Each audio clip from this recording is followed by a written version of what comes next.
हाम्रो दुईजना भान्जालाई कान्छी बुइनीको छोरा इलाम माङसेबुङ, यता चाहिँ माइली बुइनीको छोरा हाम्रो शिशिर राई उता सङ्खुवा सभाबाट मामाला घर आएको।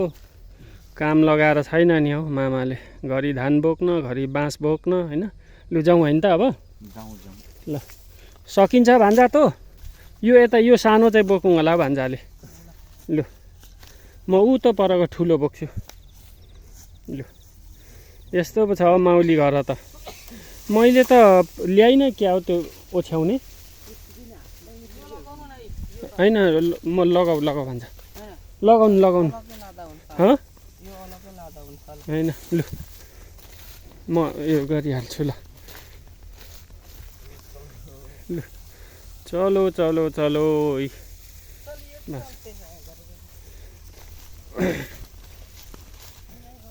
ल मैले पनि बोकेँ।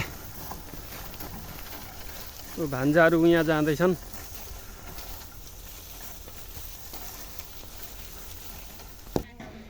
ल बाँस ल्याइ पुर्याइयो।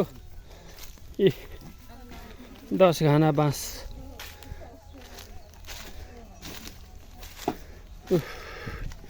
आइहाउ ल भान्जाहरूलाई त जाने बेला पनि भान्जालाई अब सुख दिनु भएन नि। के गर्नु त नि, जवान छन् भान्जाहरू। यता चाहिँ माइली बुइनी चाहिँ आज घर जान्छु भन्दैछ। भान्जी त भागी।